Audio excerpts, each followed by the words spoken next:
I buy everything on interest-free installments. What do we mean by installments?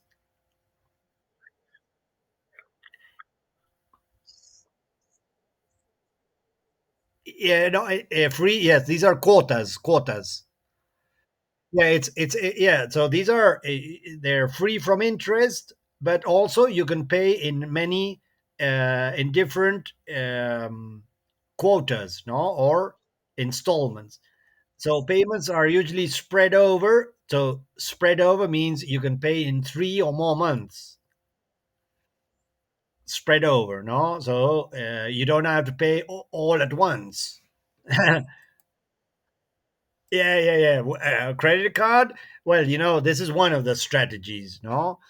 So even if Monica does not have the money to buy a pair of shoes costing 20,000 pesos outright, de una, no, she will try to buy them in 5,000 peso installments, rather than risk returning to the shop once she has saved up 20,000 pesos and risk the shoes price having risen to 25,000. No, so she doesn't want to be disappointed.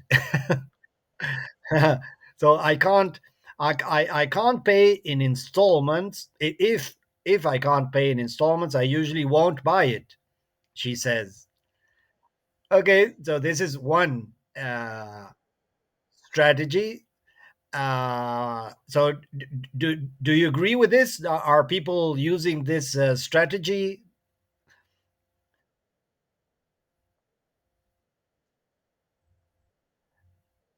Yeah, yeah, I see this. I see this when you go to the supermarket. No, everybody's paying the month's goods. No, uh, with credit, and they pay in maybe six installments. No, to spread it out, to spread the cost out. No. Now, is there any danger in doing this? Do you think it could become a bad habit? Do you think this could turn into a bad habit or not?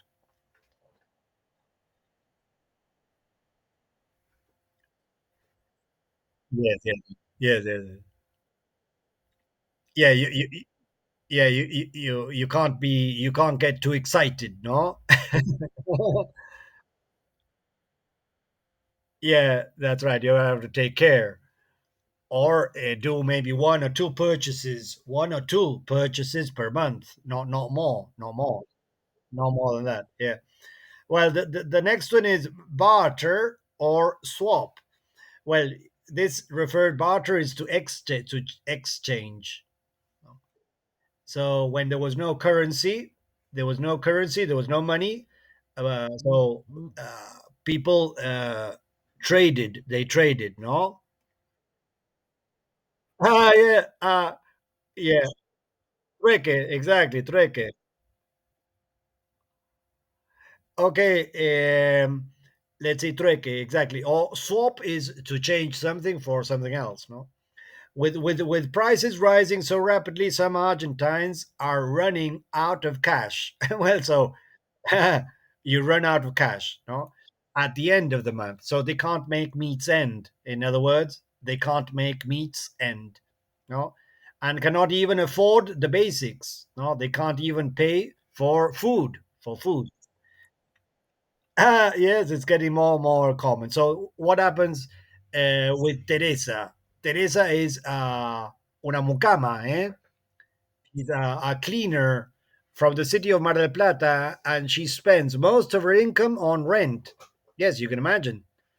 So working as a cleaner and having to pay a rent. No, well, the best thing for what is the best strategy if you're a cleaner? What is the best thing?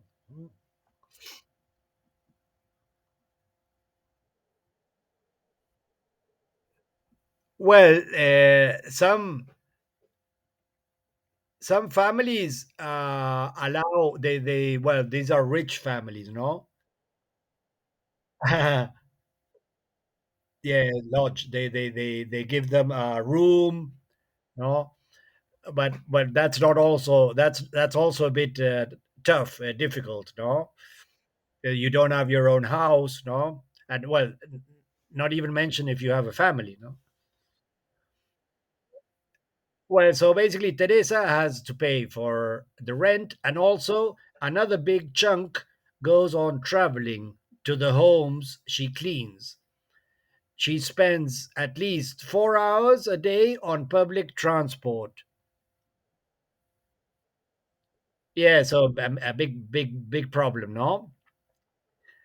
So with very little disposable income, so at hand, no, and hardly any spare time, the 31-year-old has few options to make her money stretch further. So to stretch is estirar, no? To reach, to stretch, okay, that will last longer, no?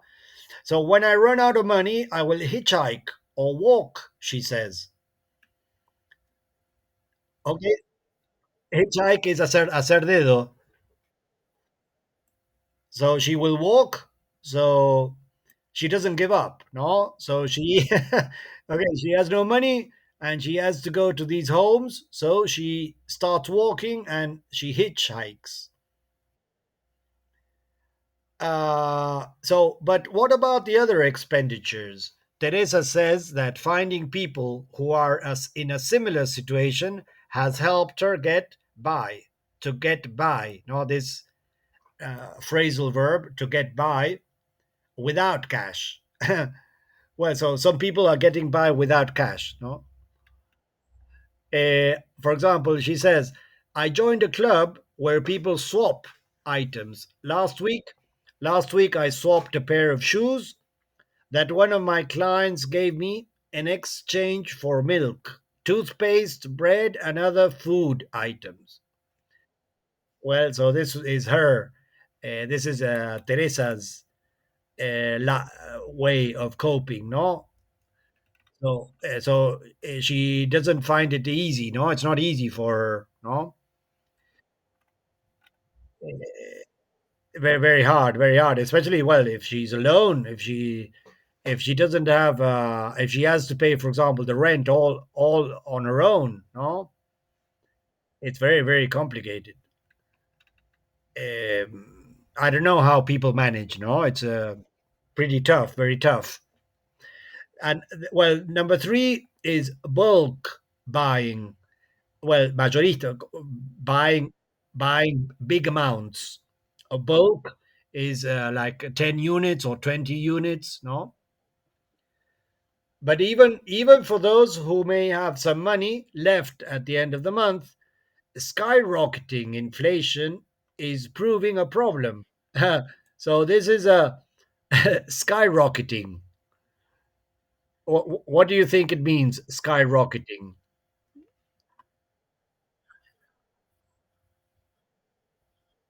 It's huge, like yeah, yeah. Skyrocketing would be, it's an adjective, no? It means astronomical, or very, very high, um, like a rocket, no, that goes up all of a sudden, no. Yeah, like, yeah, that's right, that's right. So saving pesos when inflation is this high means your savings will devalue quickly. If you put 100,000 pesos in your savings account, no, in your bank, in February 2022, you will have 100,000 pesos plus interests a year on. Okay, so yes, the bank gives you some interests, right? But what is the problem? But as the rate of as the rate of interest is lower than the rate of inflation, your pesos will be worth less than they were a year ago. Yeah, so forget it, no? Not a good option. So, what do Argentines do with money they may have left over at the end of the month? Well, this is another woman, Noida. She's from Mendoza. Look, uh, she's a nurse from the city of Mendoza. She says she tries to buy large quantities of goods that will not go off. So these are non-perishable. These are like not fresh foods. They're non-perishable goods. No, yeah, yeah. So I buy popular non-perishable things like coffee, toilet paper, or sugar, or flour. No, in bulk to prevent the devaluation of my salary. The 59-year-old explains, right? She stores, so she keeps these items in a room in her flat and tries to sell those she does not use herself to friends and colleagues. Okay, so with the peso so volatile, she tries to exchange anything left over from her bulk buys for dollars. The US currency is seen as a much safer investment. In fact, the dollar has been gaining in value against the peso rapidly. In one day in April, it went up 7% in just 24 hours. Well, so what do you think about this? Uh, is this also happening? Yeah, yeah, yeah.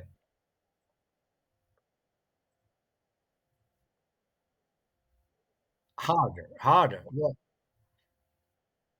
Yeah, yes, yes, yes, yes, exactly. It's getting more and more difficult to buy dollars. This one is number four. Number four is would you like would you like to read this one? Buying dollars. Would you like to read this one?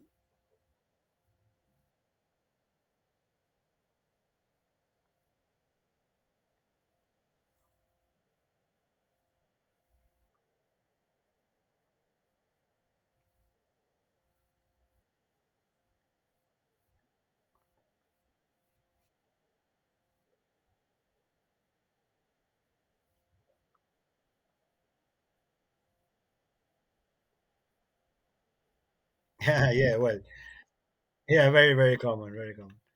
Yeah, which is also a problem, no? It's not easy. It's not easy to keep your dollars at home, no? You risk. Yeah, there's a big risk too, no? So can you continue, please? His distrust.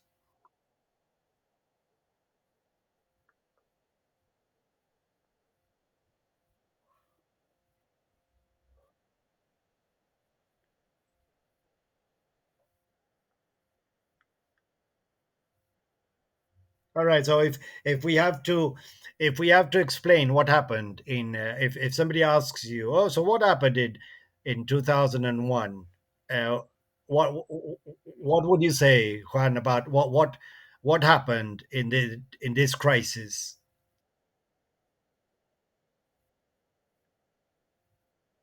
Yes, exactly. Es- Especially if they had accounts in dollars in dollars. Yeah. So the banks, okay, so the banks collapsed with people's life savings lost for good. So Jorge's father lost savings worth $60,000. And that's a lot of money. No?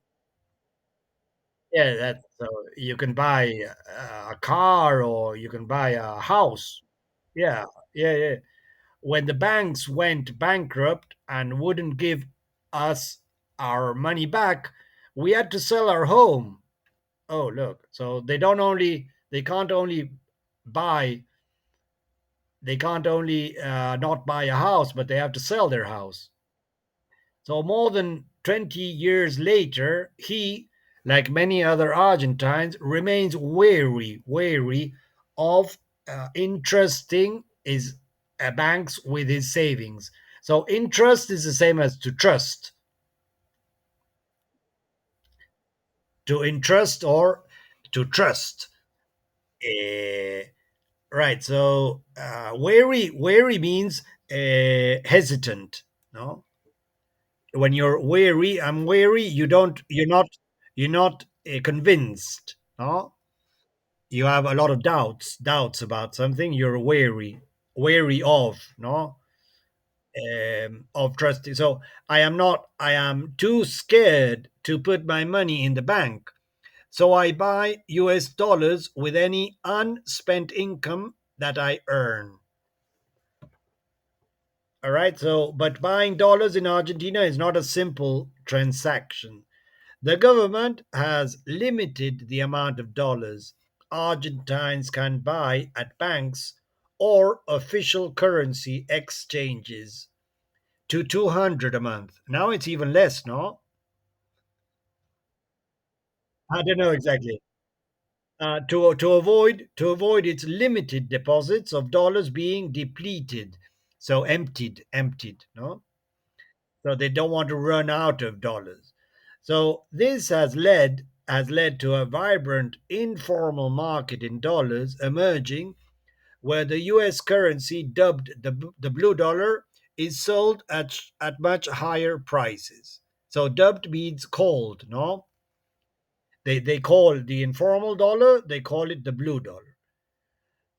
Um, like if you know the pedestrian street, Juan, do you know Florida? Well, in Buenos Aires, there's a pedestrian street.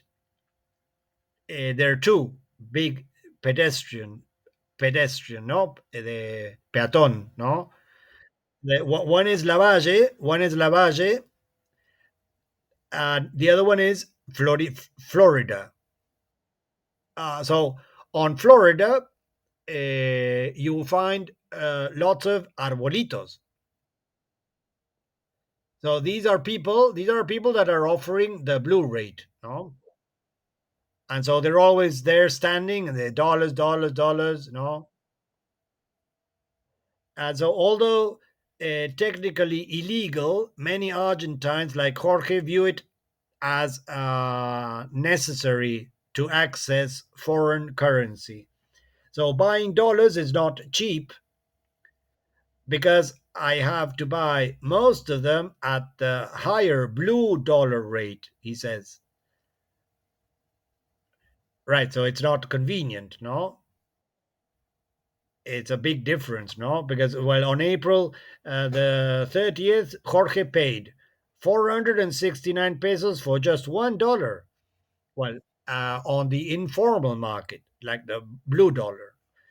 But he reckons it is an investment worth making because he thinks the dollars will hold its value, unlike the peso. Well, so this is another strategy, no? It's quite common, no, Juan? It's pretty common. Yeah, yeah. The people are wanting to save. Yeah, yeah, to save in dollars. Yeah. So well, and the last one is spend. No, so so get rid of your pesos. No, so but with the blue dollar to peso rate so high, many Argentines' income does not stretch. Se estira, no se estira to purchasing the U.S. currency, even if they do see it as a safer option.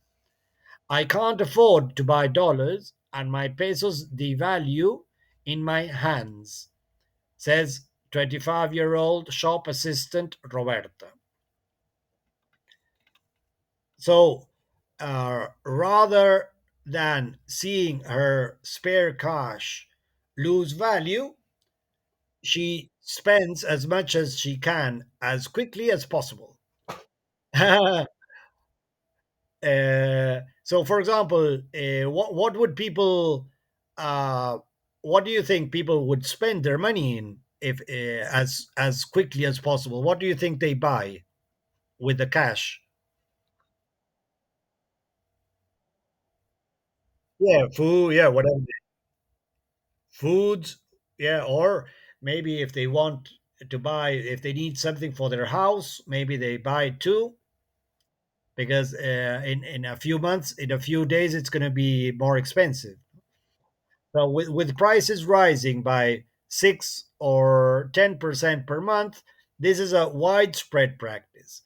But with inflation on the rise, what she gets for her pesos is less every month. So each month, I can't afford to buy what I bought the month before. Well, this is uh, uh, related to inflation, no? So this is a problem, no? You can imagine what the main problem with inflation is lack of predictability, no? So it's not very easy to live with. It's a like cancer, no? Now, now what I don't understand is with this soaring inflation, no, and with prices changing, even uh, under these circumstances, the government, I felt that the government got a fair amount of votes. I think 6 million people supported the government. So I find that a bit complicated to understand.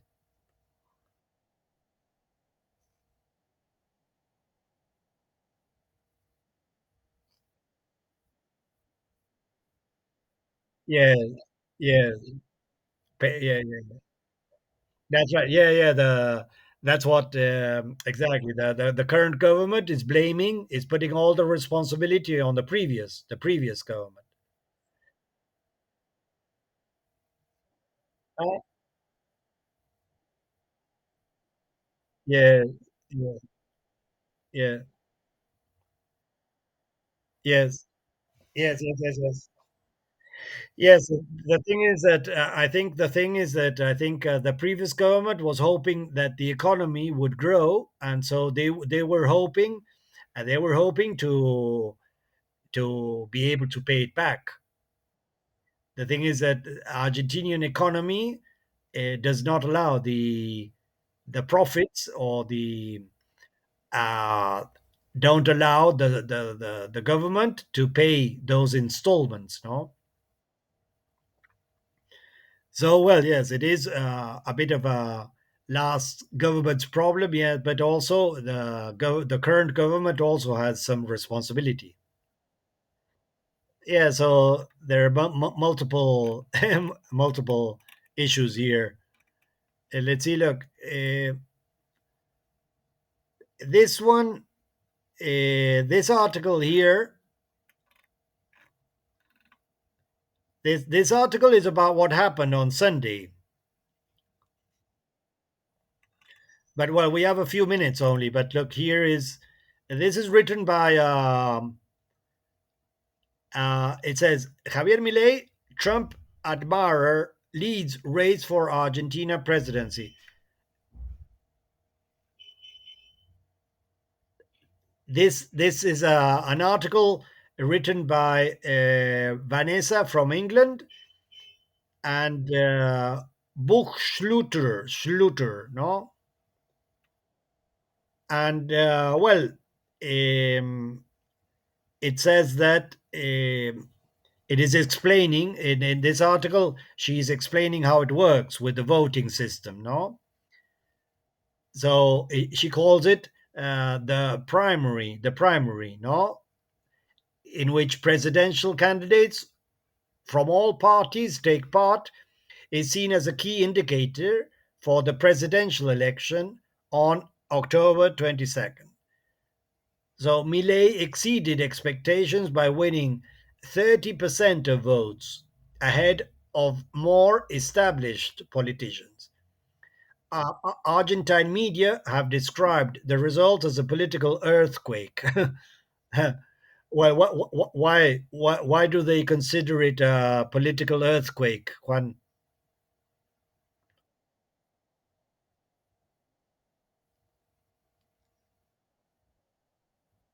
Yeah, radical, radical. But also because it was unexpected.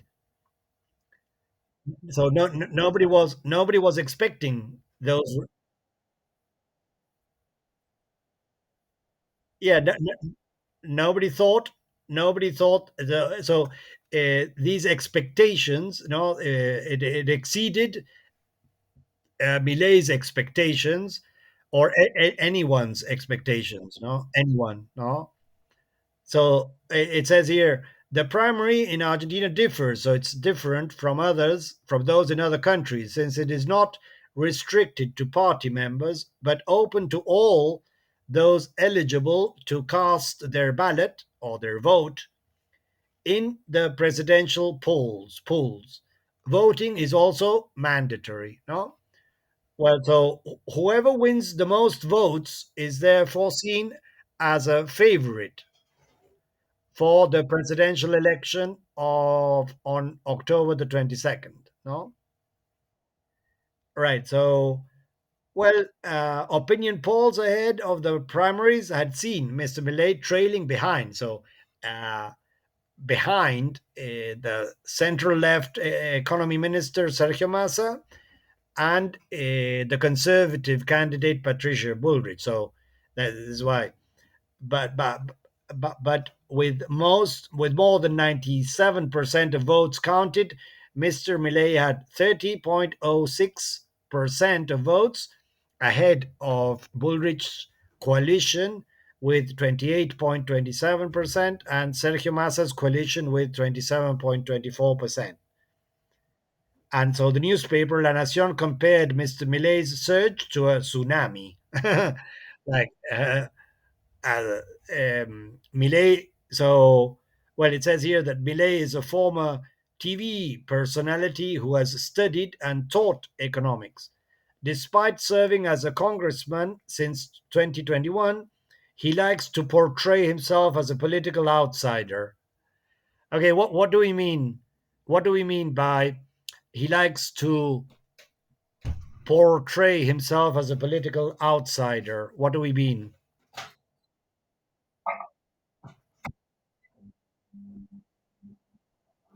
Yes, exactly. So he doesn't want to be considered as a typical politician. No, but he thinks that all the politicians have gone wrong. So uh, I'm a bit concerned. I'm a bit concerned about his attitudes. No, because if you are aggressive, uh, or if you treat people aggressively, then you're likely to get that back to so it's a bit risky, no.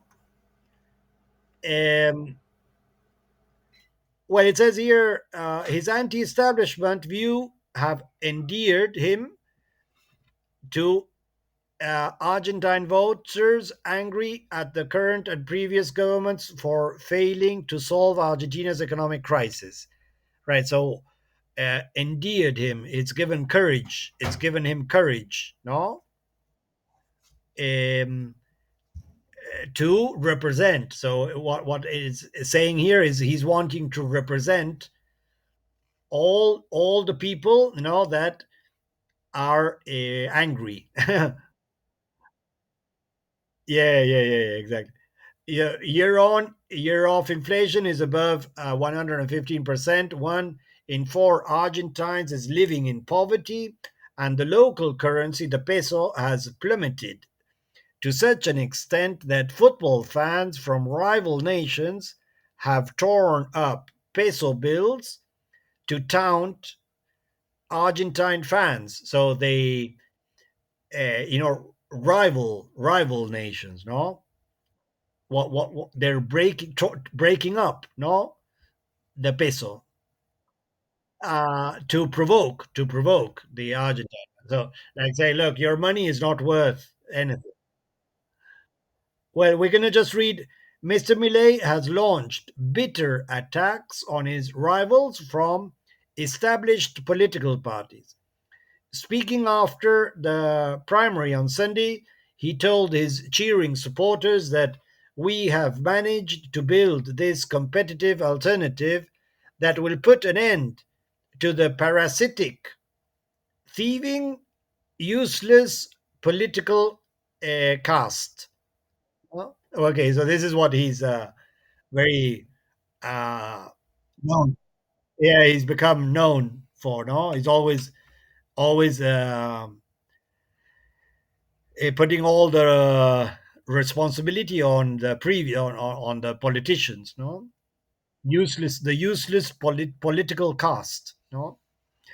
Okay, Juan. So I hope you have I will show you. I will share the link if you like to finish. If you want to continue reading, I will share this link with you. See, so I'll share it now. Look, it's see here you are. In case you want to continue reading the article, no. All right. So well, I will see you then. Hope you can relax this weekend. Yeah, and I'll see you next Tuesday then. All right, fine. Take care. Bye bye.